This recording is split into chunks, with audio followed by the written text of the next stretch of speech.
Alia Atreides conva, a how many death scimitars curve whispered in her dreams. Hissed sand gritted under her nails, beneath it. Beneath it, fangs gnawing at her synapses.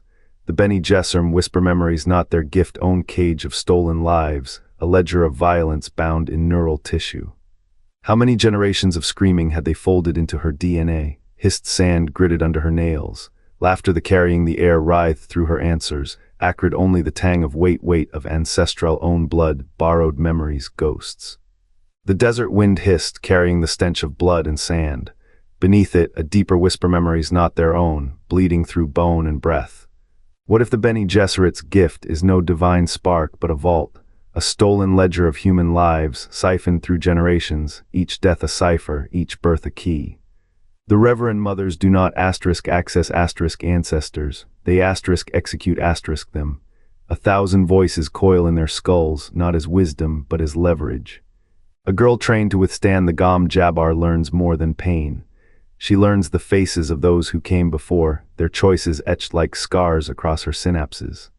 The Bene Gesserit do not nurture destiny, they compile it. Every political marriage, every war, every whispered prayer curated, weaponized. The cost, a body hosting centuries of dying. How many souls rot in her mind before she forgets which life is her own? The archive grows, so does the debt. Who then is the true host? They took the mentat minds, the last remnants of synthetic thought, and twisted them into something else. A hive, a prison, each sister becomes a vessel, a node in the network. The data is not stored in machines, but in flesh, in the fragile architecture of human memory. They call it other memory, but there's nothing other about itly stolen, repurposed, weaponized. Every life they touch becomes a server, a conduit for the archive's growth. The risk is calculated, too much data corrupts the host. But the sisterhood does not ask if the price is fair, they ask if it is necessary, and necessity is a blade that does not bleed. The network expands, silent and vast, a shadow over every birth, every death, every choice. They do not predict the future, they curate it. One by one, the archives accumulate. One by one, the hosts fade. The question is not who controls the memory, it is who remains when the memory is all that is left. The answer lies in the marrow of their minds, a theft, a lattice, 1,000 lives folded into one. The sisterhood does not inherit memory, they hijack it. Each host becomes a vault, a conduit for the cold calculus of generations. Reverend Mothers do not recall, they plunder. Ancestral screams, triumphs, failures all siphoned into a weapon sharp enough to carve destiny. This is no divine spark, it is a surgical theft, eons of human struggle, purloined from the dead and crammed into living flesh. The Bene Gesserit did not build this archive. They raided it piece by piece, child by child. The hosts pay the price, their identities erode, their bodies become switches in a vast subterranean grid. When a mother closes her eyes, she does not dream, she logs in, a thief in the temple of her own blood. What have they stolen? The raw code of evolution. The unspoken pacts between species, the maps of empires before their first stone, and yet thy's power is not endless, every borrowed mind is a debt. Every accessed memory a crack in the host's soul. The sisters call it discipline, a lie. This is a siege, a calculated erosion of self to fuel a future they alone can see. They claim to shape history. In truth, they hoard its bones. Who built the first vault? Who decided which memories to keep, which to burn?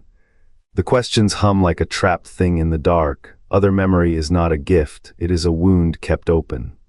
A library of the dead, guarded by the living Gan, the living dying. Alia Atreides did not inherit the Baron's cruelty. She became his vessel. When she accessed other memory, she did not find wisdom. She found a predator. The Baron Harkonnen's mind, coiled in ancestral data, clawed its way into hers, a ghost with teeth. The Bene Gesserit designed other memory to preserve knowledge. They did not foresee the price of storage. Alia's thoughts turned to echoes, her will to her brother's enemies. A body hosting two souls cannot stand. One must burn the host. She walked into the desert, a suicide not of weakness but of necessity, to end the war waging inside her. The memory had not taught her, it had asterisk replaced asterisk her. A library's shelf overfilled, collapsing under its own weight. What do you guard when the archive becomes the attacker? The Bene Gesserit speak of legacy, they do not weep for Alia. She was a failure of their design, a girl who opened a door meant to stay sealed. Other memory is not a bridge to the past. It is a vault where the dead do not rest, they hunger and those who enter to retrieve a relic often emerge with a stranger's shadow in their bones.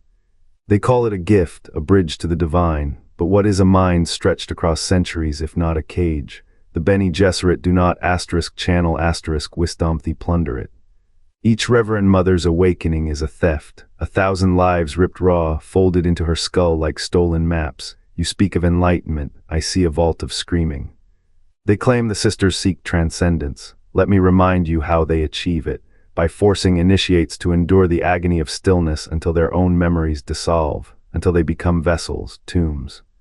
Not sages, not seers, archivists of a library built on buried screams. What is other memory but a weapon, a ledger of human failure, hoarded to manipulate empires? Every prophecy whispered from its depths is a thread in their design, every vision a calculated move in a game older than sand. You romanticize their pain, I see a machine.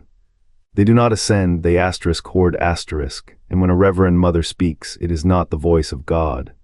It is the whisper of every tyrant, every fool, every extinct dynasty she has devoured, a chorus of the dead, trapped, and you call this holiness.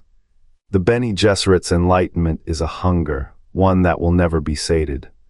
A weapon of theft forged in centuries. The Bene Gesserit plan was designed to ensure control over human destiny. How else to chain the future but by robbing its past? Other memory is not a gift, it is a cage. 1,000 generations suffocating in stolen breath. They do not wield evolution, they own it, and every whisper of the dead, a key. A key to lock the universe in their grip. They did not build a cathedral of souls, they carved a vault, a prison of blood and bone. The Bene Gesserit did not discover other memory, they harvested it, strand by stolen strand, from the marrow of empires. Each generation a thief, each death a deposit. Paul Atreides did not awaken a gift, he cracked a lock. The water of life was no sacrament, it was a key forged in the fires of 1,000 murders. A male Kwisatz Haderach was never meant to be only to open . The sisterhood's serpents coiled through dynasties, splicing lines, pruning genes, waiting for the moment a body could hold the weight of their theft. Paul's scream when he drank the spice, was it agony or inheritance? His mind did not expand. It unfurled a map stained with the blood of ancestors he had never met, every war. Every betrayal, every secret buried in the sand. The other memory was not a gift, it was a ledger, a reckoning, and still the sisterhood hunger. Paul's child will not be their end. The vault is too vast, the hunger too old. They do not seek a messiah, they seek a vault breaker, a creature who can bleed the past and bend the future to their will. The Kwisatz Haderach was never about power. It was about ownership. Every soul a shareholder, every death a dividend. What kind of God requires a genome to speak? What kind of devil needs a family tree to feast? The Bene Gesserit have not shaped history. They have collected it. And in the silence between heartbeats, their vault whispers, this is not a prophecy. This is an invoice, They did not create it. They did not inherit it. The Bene Gesserit's other memory is a vault of stolen knowledge, a biological ledger of human failure, triumph, and the evolutionary dead ends they have buried. Every soul they touch becomes a cipher, a node in their network. They harvest instincts, erase lineages, and plant seeds where the wind will not find them. This is not prophecy. It is predestination. By curating the raw material of human potential, they wield a power older than empires, the ability to edit the species itself. A child born with the wrong reflex is a typo in their script. A leader who glimpses the pattern is a variable to be recalculated. The Bene Gesserit do not predict the future. They assemble it brick by brick from the rubble of what might have been. The risk was always the cost. To hold such a vault is to invite corruption. Every generation initiates are folded into the archive, their minds becoming both prisoner and prison. What do they sacrifice? Autonomy, identity, the right to be unknown. Yet the order persists, not out of hubris but cold arithmetic. A species guided is a species controlled, and a species controlled is a species unmade . The vault whispers again. Not in riddles but in ledgers. How many unborn possibilities lie dormant in its depths, how many futures were never allowed to breathe. The Bene Gesserit's calculus is final. Their other memory is not a gift, it is a debt, and every child born under their gaze is a payment toward the day humanity forgets how to be wild. The Bene Gesserit do not bestow, they extract. Each child's birth is as if memories ripped from ancestral bones, stored in unborn skulls, a vault of stolen time, not to preserve but to control. What becomes of a species when its past is no longer its own? The sisters rewrite the code of survival, selecting which fears to inherit, which triumphs to erase. Evolution is not a river here, it is a locked room, a ledger of debts paid in forgotten wars, in languages swallowed by silence. They call it other memory. You might call it erasure. Every mind they breed is a prison for countless others. The child who recalls a desert's first rain also carries the scream of a city burned to sultanless. The sisters decide that memory is too dangerous, too inconvenient. What power may hold the weight of a species' soul? The question hangs like smoke. The Bene Gesserit have no answer, they only choose. And the price of their choices is written in the gaps between generations. In the hollows where history should be, the grief is not in the taking. It is in the knowing. The day will come when humanity cannot say what it has lost, because the keepers of the archive will decide that nothing was ever there at all. The Bene Gesserit's other memory is no sacred inheritance. It is a vault of stolen lifetimes, a ledger of human potential bent to their design. They did not create it.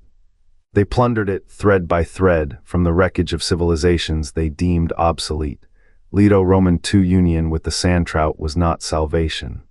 It was a gambita bridge between species, a lock on the evolutionary chain. He became both architect and prisoner of a future he could not unsee. The honored matters emerged from the same ash. Whether born of Bene Gesserit exile or Tlalexu experiment, they carry the same hunger, to rewrite the archive, to claim authorship of their own descent. Power is not a line, it is a spiral. The Bene Gesserit's careful curation, the matter's violent reclamation, both are echoes of the same hunger. Control is an illusion. The archive outlives its keepers, indifferent to their names. Every dynasty that leans into its glow risks becoming part of its fuel. The sand trout's genetic labyrinth, the matter's twisted symbology are not in points. They are punctuation marks in a sentence written by ghosts. When the final syllable of their schemes is erased, the memory will not weep, it will wait. And when the void is ready, it will choose again. No truth here, only permutation. The Bene Gesserit's sin was not in hoarding knowledge. It was in believing they could predict the weight of what they carried. The archive does not forgive, it accumulates, and in its silence it asks, who will dare to inherit the question? Alia's hand trembles, the blade's edge glints in the dim light of her chamber. Her breath is steady, but the rhythm is not hers, it is the Baron's, a snarl of malice coiled in her ribs. She sees his childhood, the first kill, the slow unraveling of his soul. Her own memories fracture beneath the weight. The knife finds her throat, not an end, a severance. A body crumples, but the archive does not weep. It archives. Years later, her corpse is found curled like a question mark, the scent of spice-thrown decay clinging to her skin. The memory of Baron Harkonnen lingers in the air, a ghost without a host. The Bene Gesserit who retrieve her burn the room, but fire cannot unwrite what is already inscribed. Alia's sacrifice becomes a cipher. Was it defiance, or the final act of a weapon she could not wield? The archive grows heavier. It is not the body that suffers, but the soul that drowns in borrowed tides. The Bene Gesserit whisper of her name in the dark, their hands tracing the edges of their own borrowed pasts. They know now, other memory is not a gift. It is a ledger of thefts, a vault of stolen lives. Every choice is a thread pulled from another's tapestry. The screen fades to black. A voice, softer than sand in the wind, murmurs the words that bind the cycle. Asterisk, he who controls the past controls the future. He who controls the future controls the past. Asterisk, the credits roll, the archive waits. The honored matters return not as myth, but as reckoning. Their rage burns with echoes of a war the Bene Gesserit buried. What if their origins are a key? A fracture in the sisters' grand design. Other memory is no sacred trust. It is a vault of stolen lives, a ledger of empires crumbled, secrets hoarded to shape the gene pool's next leap. The matters wield fragments of that theft like blades. How far will the sisters go to silence them? The archive does not forgive, and beneath the sand something stirs older than both.